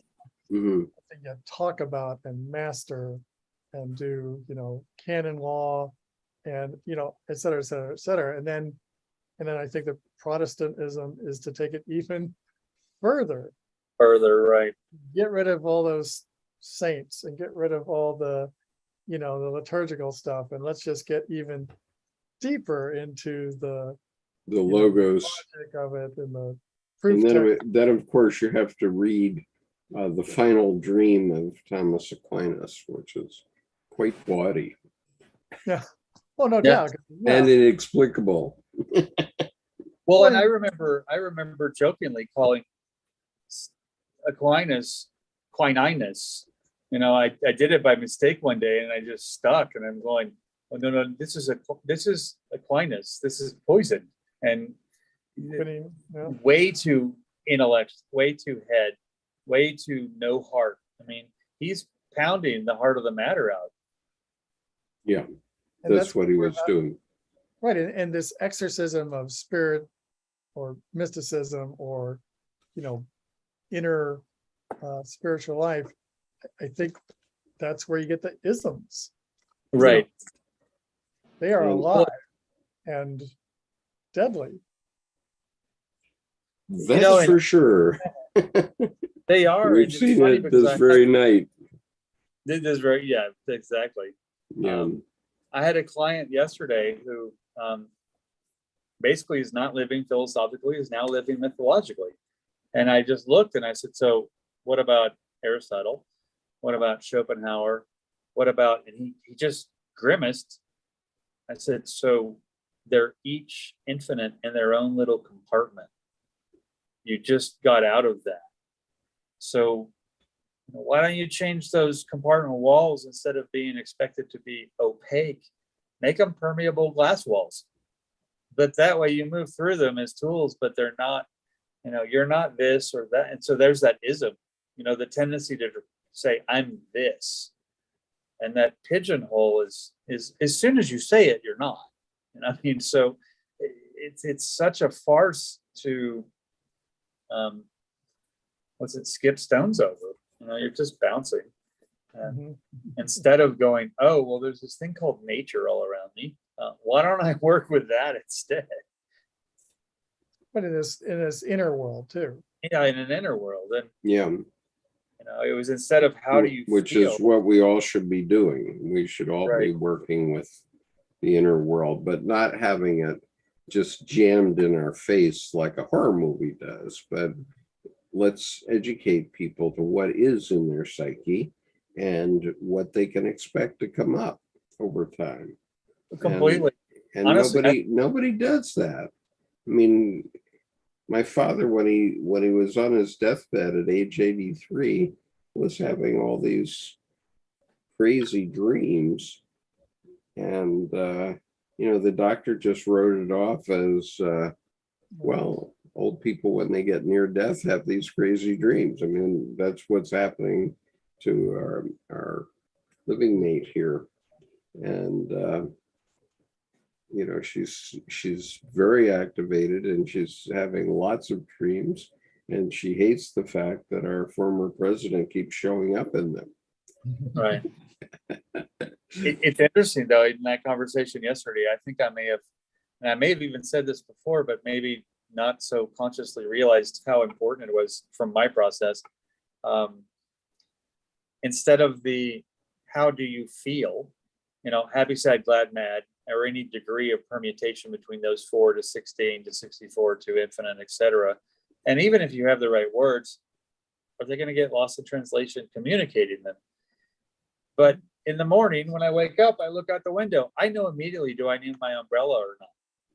I mean, the weather doesn't require words. And right then I switched, and that whole switch the compartments to, permeable glass walls. Instead of saying, how do I feel? Like you just went within, how's my inner weather? And boom, immediately I'm like, oh, I get it. Partly cloudy, a little Morticia with a dead rose over this tower. And, there's some bright over here. And that's a little beach with a little gold. And that's cool. But it started to tell this visual painting, this visual movie, like Skip, you see the police officer, and it's like, okay, off the gas, into the brakes. I'm not going to get a speeding ticket. But just the simple, how's my inner weather, is more that Eastern he's talking about in this paragraph of, instead of catechism, it's, well, how's the weather? Right. So 327, Jordan, you want to go for that one? Sure. Because the things of the inner world influence us all the more powerfully for being unconscious, it is essential for anyone who intends to make progress in self-culture, parenthetically, and does not all culture begin with the individual, close parentheses, to objectivate the effects of the anima, and then try to understand what contents underlie those effects. In this way, he adapts to and is protected against the invisible. No adaptation can result without concessions to both worlds. From a consideration of the claims of the inner and outer worlds, or rather from the conflict between them, the possible and the necessary follows. Unfortunately, our Western mind, lacking all culture in this respect, has never yet devised a concept, nor even a name, for the union of opposites through the middle path, that most fundamental item of inward experience, which could respectively be set against the Chinese concept of Tao. It is at once the most individual fact and the most universal, the most legitimate fulfillment of the meaning of the individual's life.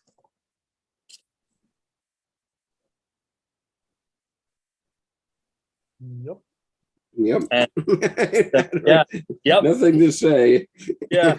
Yup times 3. Okay, Brian, you want to go on with 328 then? In the course of my exposition so far, I have kept exclusively to masculine psychology. The anima, being of feminine gender, is exclusively a figure that compensates the masculine consciousness. In woman, the compensating figure is of a masculine character and can therefore appropriately be termed the animus. If it was no easy task to describe what is meant by the anima, the difficulties become almost insuperable when we set out to describe the psychology of the animus. Right. Okay, so we 3 men are going to try to describe the animus with the help of Dr. Jung, and good luck to us, one and all. 329, paragraph 329. Actually, before we go forward, I would like to put something that came up to me this last week in regards to this, and regards to the alleged complexity. It's not alleged, but we all start out as female, and then the male physiologically, neurologically differentiates through genitalia, etc., into the male. So I think what it says, and the old joke of, well, of course women, evolve quicker than men. Women get breasts at 14 and men don't get them till 55. I mean, it's I mean, I didn't get mine until I was 74. There you go. So yeah, you're a late bloomer. So Yeah. I mean, but I think that the insuperable part there is literally that the feminine portion of the psyche is inherently older. And so there's a birth that occurs in the womb of the male occurring, whereas then the female has been long form differentiating to develop into the female and develop the female, but the man takes a fork in the road. So in a sense, and that's past, zygote, click, differentiate. I mean, so it's literally, the male is literally that incremental amount less old. So how much archetypal stuff could happen in, there's infant psychiatry, which to some people sounds absurd. Well, what about prenatal psychiatry? And if you play that game, I think then that insuperable becomes, you're dealing with an older, more potentially wild and wise form than you are with the male typically, because it's actually inherently younger. Regardless of that, I mean, environmental considerations and all that change as you go along. But I think, and that's what we want to talk about, right? Is the masculine in the woman. Well, right. And so I think that the masculine and the woman, honestly, for the male to differentiate, it had to be there already. It's not sui generis. It just does not come up all of its own accord. So that it was there, and then it switches physiologically. It's got a drawback of age, whereas in the woman, it's older, and it has been there and been developing in her way the whole time. So there's more of, I think, a sacred masculine in the animus or animus than the sacred masculine portion of the man. So there's kind of a, who's got the handicap in the golf game, and kind of thing. Okay, well, let's go in and see what Professor Jung says. Paragraph 329.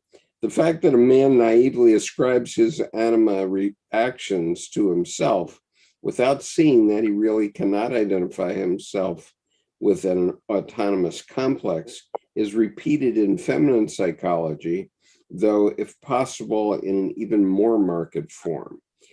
This identification with an autonomous complex is the essential reason why it is so difficult to understand and describe the problem, quite apart from its inherent obscurity and strangeness. We always start with the naive assumption that we are masters in our own house. Hence, we must first accustom ourselves to the thought that in our most intimate psychic life as well, we live in a kind of house which has doors and windows to the world, but that, although the objects or contents of the world act upon us, they do not belong to us. For many people, this hypothesis is by no means easy to conceive, just as they do not find it at all easy to understand and to accept the fact that their neighbor's psychology is not necessarily identical with their own. My reader may think that the last remark is something of an exaggeration, since in general, one is aware of individual differences, but it must be remembered that our individual conscious psychology develops out of an original state of unconsciousness and therefore of non-differentiation, termed by Levi-Bruhl participation mystique.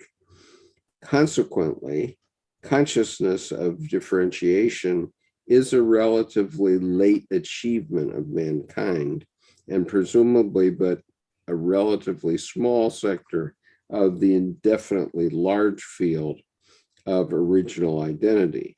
Differentiation is the essence, the sine qua non of consciousness. Everything unconscious is undifferentiated, and everything that happens unconsciously proceeds on the basis of non-differentiation. That is to say, there is no determining whether it belongs or does not belong to oneself. It cannot be established a priori whether it concerns me or another or both, nor does feeling give us any sure clues in this respect. Okay. I successfully hypnotized myself there, but go ahead, Jordan. I love that. Well, I think I spoke to that a bit when, in kind of, I guess, my preamble. Maybe I should have just waited for this. But everything unconscious is undifferentiated. But as we were speaking before, it's not asleep. And so undifferentiated in the unconscious doesn't mean not useful. It's not present. And well, yeah, I mean, my wife and I will see if Brian's spouse is going to confirm this, but my wife always starts from the starting point that I am always wrong. And whatever I say, however I open my mouth, she will say, no, it's the other way. Go ahead. nice. Brian heard nothing. Well, it goes with my coffee cup that you haven't heard about, which is says on it, if a man speaks in the desert and no woman hears him, is he still wrong? And of course the answer is an emphatic yes, because the yin and the yang work together, and we're only half a loaf. And so we have a spouse so that they can show us where we're wrong. Well, I think it's interesting what you're saying, Jordan. If you think of it as the ontology recapitulates phylogeny, because it is true that male mammals, I don't know if this applies, I'm clear about mammals, but male mammals are modified females. Yes. That's why men and boars have nipples. The genitalia are modified, that's pretty clear. But it implies that there is something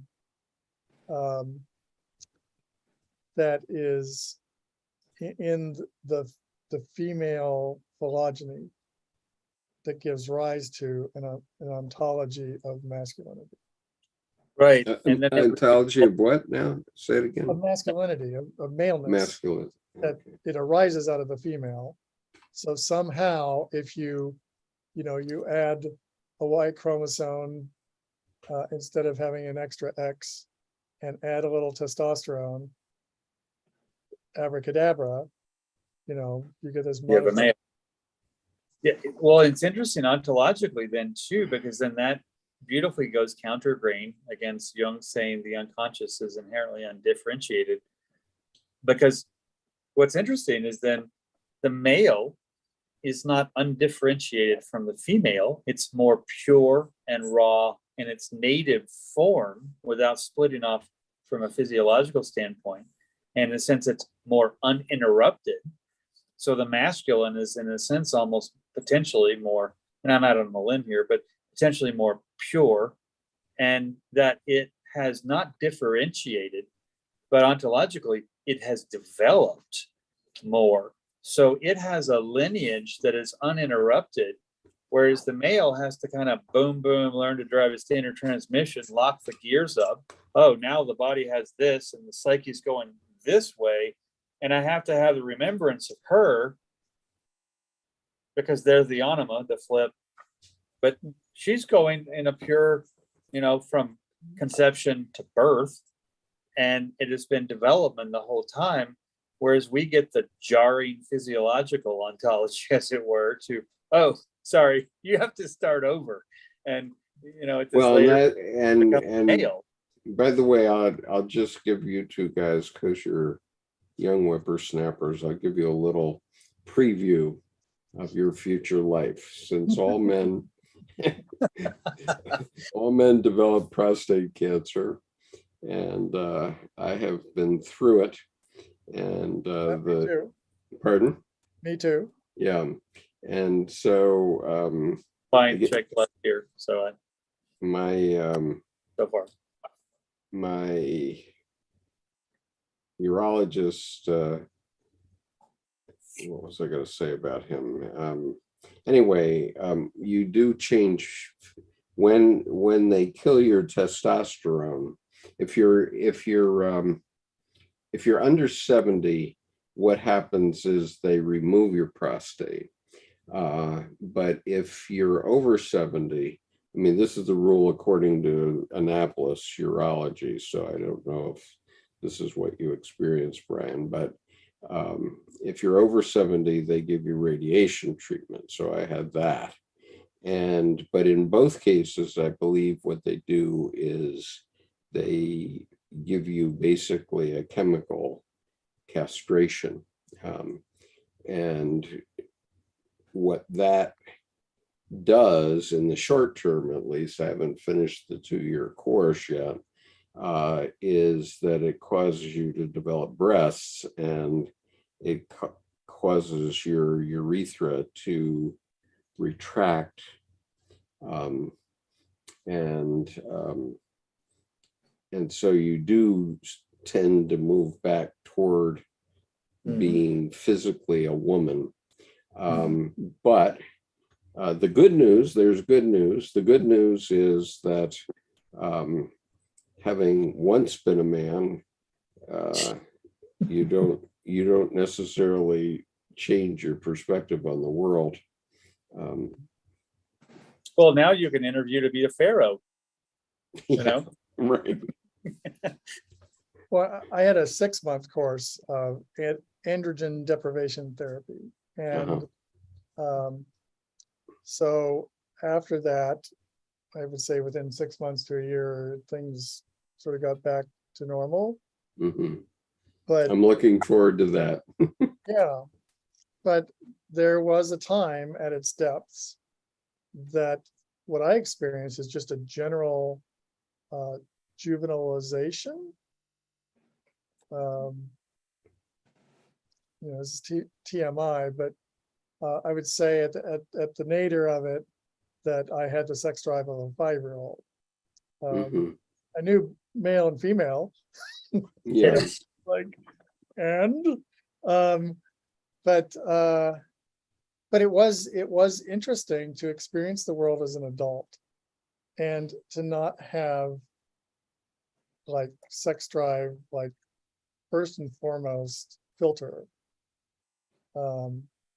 And to, have to go about my adult life without that sort of veneer or modus operandi or filter or first cause, that I sort of kind of understood a little more, because I was always like trying to figure out, well, how do women like live their lives if they're not thinking about sex all the time? And you do in fact live your life. It is a different thing, and I think it kind of gave me some insight into how much I just assumed this was me. Right. How much I identified with this way of being. And, make me bereft of testosterone for long enough. And I'm still I, looking at it on the world I, Mhm. yet all these things are different. Mhm. Yeah, well, I can vouch for your reaction there. I don't think it's a bad thing. No, it's very interesting. It Yeah. ought to be like de rigueur, like Yeah, Everybody- right. would. So, Well, the good news is that I'm now cured of prostate cancer. So they say. so far, so good. So far, so good. And that probably I'm good to go for about 15 years at 96% or something like that. 96% cured. On the turn side, I saw a comedian a couple years ago who was also a doctor, and she was doing testosterone experiments with a cream to apply for testosterone, and Mhm. she got it all over her arm. I mean, like immersed, and in a way where this was still from concentrate. It hadn't been put like, mix it with jojoba or this, and then you get this little bit of this dose. And she said she became an animal. And she had this whole comedy skit that she put together for it. But she said, I don't know how you guys live with this. I mean, she said, I just wanted to everything. And, and it was interesting to hear from her perspective, because there was a certain empathy piece. But then, like you said, oh, this isn't necessarily part of me, identity. It's just so intense and intensely a part of it, you've always assumed. Yeah. And so we get back to that 5-year-old, this kind of curiosity and wonderment of WTF, and it doesn't have to be that way. I mean, so that the perspective piece, I haven't had that, but it sounds so wizening in the intensity of Well, understanding. the good news is that you can continue on living and making trouble, as I try to do every day. But the bad news is, and I haven't missed it, that you don't have much sexual drive. Right. Yeah, I had that much. Yeah, well, time. I've had none for a year and a half now, and I still have about 9 months to go on my course as required by the radiation doctor. Well, Well, I think it makes a great piece about the constituents of masculinity and what makes a man. And that piece, love of power, little children, angry, young, terrified children in grown men's bodies, undeveloped, not past adolescence. It's a problem for them. They can't get past that thing. And it's driving them rather than them driving with that as fuel in the tank, so to speak. And I think there's a piece there in terms of identity that it doesn't make men more similar to women. But my joke was back with, the men are from Mars, women are from Venus. Right in between is a really big place called Earth. So there's the, coming together in a way. How do they live within us? And I think that then it's a wonderful trickster to remove the expectation of that's part of me. That's me. Like you said, your perspective of, part, not me, part of and me. testosterone. Yeah. It's different. Yeah. Okay, so let's, I want to wrap up here by just a final comment about the Water Bearer Award for this group who maybe has not heard of it. If you think that any of our commentators might deserve this Water Bearer Award, which is for those who have done a lot for promoting Jungian psychology. And if you enjoy our little sessions, you might want to nominate one of our participants or more to receive this award. We've started a GoFundMe campaign, which is just in its infancy, but as we as we make progress and raise some funds, we intend to give out more water bearer awards. And since most people haven't been asked to, nor have been moved to pay anything or make a donation to our efforts here, it might be one way to direct a gift to someone who is deserving that you might know of, who has made a contribution in Jungian psychology, also in astrology, because our water bearer relates to the Aquarian age, and it's the symbol of the Aquarian age also, and the symbol of Sophia passing the wisdom down to us here in the real world, supposedly. And although we are hardly the real world, and so if anyone is moved to make a donation, please do it on the water bearer. And when we collect sufficient funds, we'll start making awards. I'm also hoping that Jungian societies will get the idea that they should make an annual award to their members for contributions in the field. And so we made a few cosmetic changes to the GoFundMe campaign yesterday, but it's still the same campaign.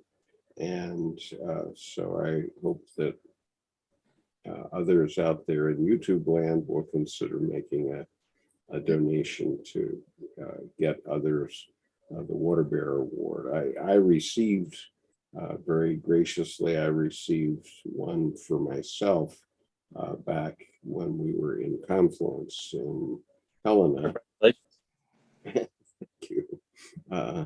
Is there a way to make recurring donations to the GoFundMe on a sort of monthly basis? Do you know? I think that you can, and I'm not exactly sure for the mechanism for that, but I think I'm gonna make this pitch on a regular basis. So if you would just make a small monthly donation, that would be wonderful. I think if it's not directly on GoFundMe, I think there's a feature in PayPal that you can make, like, it's more of, I think it's probably in a membership location in your PayPal account, if you have one, that can make a recurring payment. I know I have a couple of people's that I'll take a look in the morning to see to logistics. I can report back in next week, but I'd like to say too, the Water Bearer Award, I think it's such an inclusive, not just that now is that time astrologically, it's such an inclusive sculpture, because the water bearer, obviously the water bearer, the water of life, that's right there on the surface, but it's represented by the astrological sign of Aquarius, which is a big capital A air sign. So there's the breath of life in the water of life. And so it carries both. And so to me, with that, you add the fire and the earth and it's all there. But half of the story is completely present just in the sign of Aquarius as an air sign and also the water bearer. So it's the air around the vessel that vessels the vessel of the water in the vessel. I mean, so it's such a sign. What I think is even more important than that is that the water bearer also is a feminine symbol who is passing wisdom down to humanity. It's not only the water of life, it's the wisdom of life. And this is covered in the Bible pre-Christ in Proverbs 8. Proverbs 8 is all about this.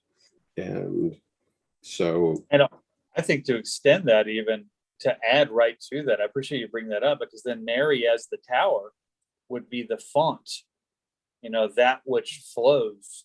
So Mary then is that wisdom. So if you make that connection where Mary is the one pouring that water, that tower is not this phallic built Washington Monument thing. The tower is the human form. The Yeah, well, tower- she is certainly an emanation of it.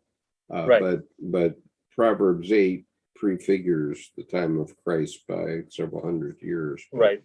But in any case, yes, she is a physical manifestation of the water bearer.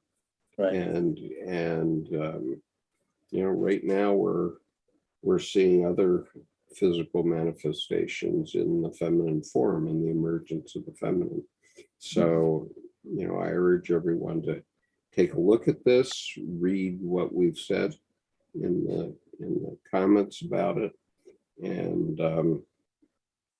the basic change that we've made is that we've acknowledged the participation of Dr.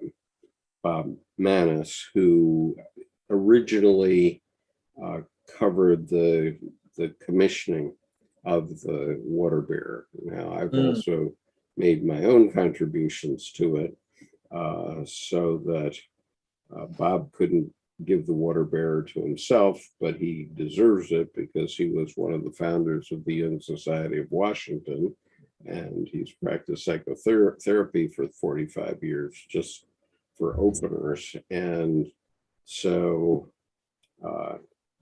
I gave him water bearer number 2.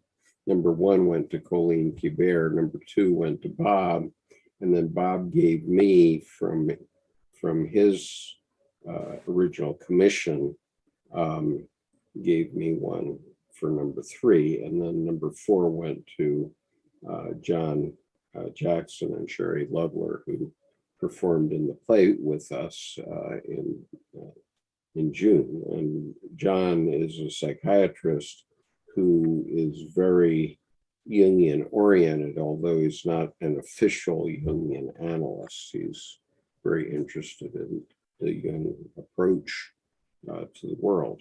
So, Well, even better than Jungian analyst, he's a biblical scholar. So yes, he can play on the pro tennis team. When he's got a serious knowledge, and then you add Rilke, that Yep. he's for so long, journey of the soul kind of thing. Right.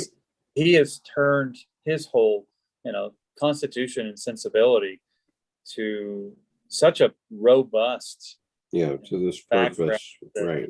It's He's now retired as a psychiatrist, and he's mainly putting this in full time, as I am. Yeah. Although we're not officially Jungian analysts in the traditional sense, although I'd be happy to put my background up against pretty much anyone. Yeah. Well, mastery of one thing leads you to everything else. I mean, Sure. You were going to say, Brian?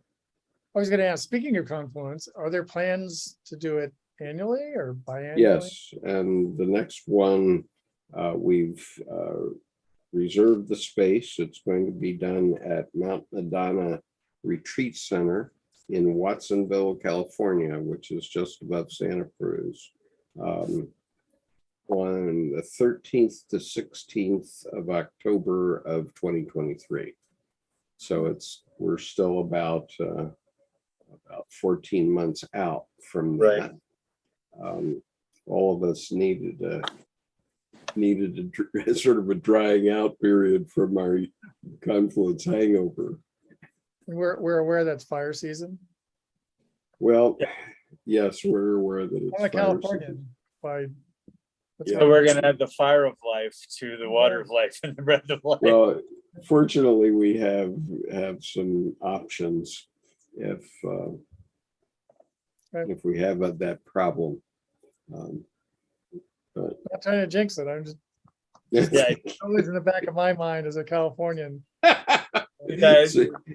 So tell me, Miss Michael, has this been worth sitting here for?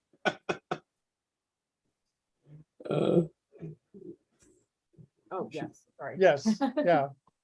And there's a drought. Right. Okay. Well, there not getting out the stakes and the straw and the torches as yet. Yeah.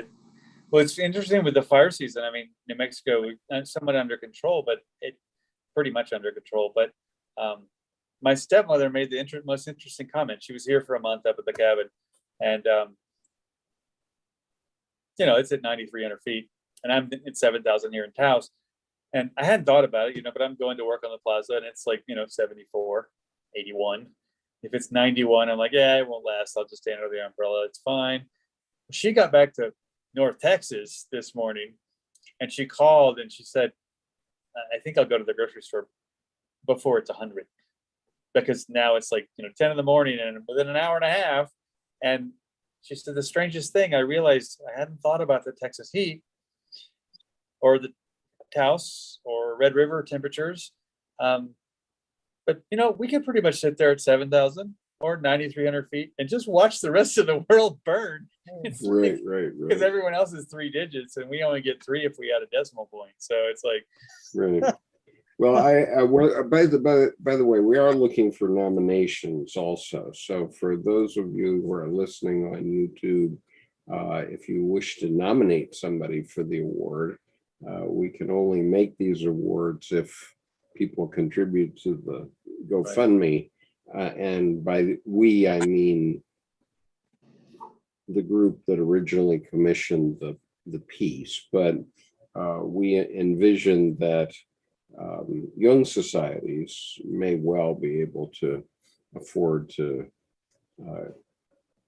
buy such a piece and make it as a gift to one of their members each year or something like that.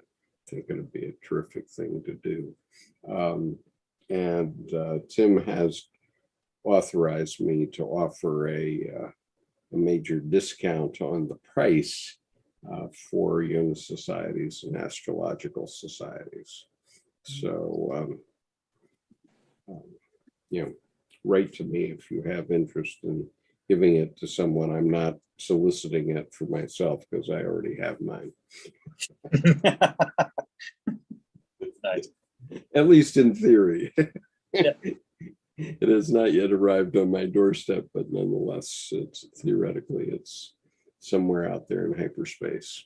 Well, it's kind of cool that it'll be the first one that's arrived to your abode, that you're not having arrived to then have to take and transport to someone else. This is for you. Right. I know the ones you made for your daughter, and Right. I have given 3 Holmes statues to my 3 daughters, one each, reflecting each of their individual situations in the world, I would say. And they have enjoyed that very much. I gave them last year in 2021 on their birthdays. And the piece that was in the, which is in the GoFundMe, but I can show here briefly, I guess, if I pull it up quickly. Let's see here.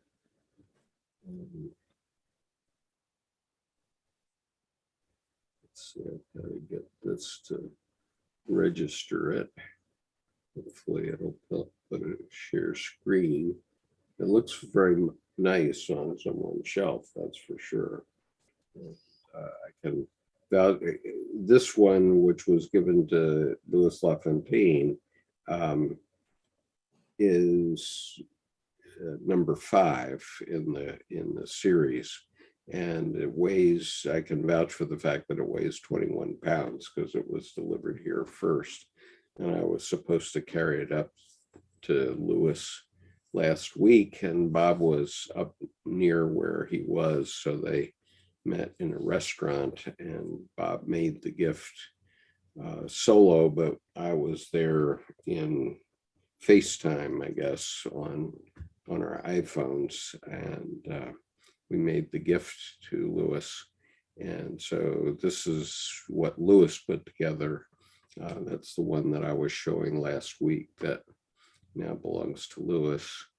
And Louis LaFontaine is the curator of the Carl Jung Depth Psychology page on Facebook, if you don't know, which It's I interesting, joined. the sculpture that direction too, because going from left to right, because the week before it was shown going from right to left, and just from a visual image perspective, it's like pouring from the right to the left is going from the future to the past, and then the way he has it set up, it's going forward and moving forward. So it's interesting. I hadn't thought about, just from a tarot reference, of how the people are facing visually. There's a personified gesture. If you turn it the other way, it's pouring back into the unconscious or the past. This way, it's pouring into the conscious from the unconscious, and that's an interest. I had just now noticed that was flipped from the way I had originally seen the sculpture. Yeah, well, we can flip it, I guess, but No, it does not that it matters. It's such an intensely different story told when it's mirrored the other way, just seeing it from the other side, as it were. So the whole Rodin aspect of framed views, this one feels more powerful. The unconscious pouring forth the nourishing contents for the psyche. Yeah. Well, that's a factoid that would be missed by most people. Thank you for bringing it to our attention. You're welcome. The visual, my mother tongue. Sometimes my English falter. Yeah. So okay, so we are moving on, and we'll see you next week. And I will be in advanced reading group on Wednesday. Cool. All right. Thanks, guys. And we did agree. We did agree in advanced group that I could publish the advanced group with certain redactions, requested redactions, a week after we've done our class. So the YouTube channel will start to show the advanced reading group, in which we're working on Neumann's books right now. And so that should be very interesting to the YouTube crowd in general, which has been not having access to that up till now. And so, okay, peace, take care.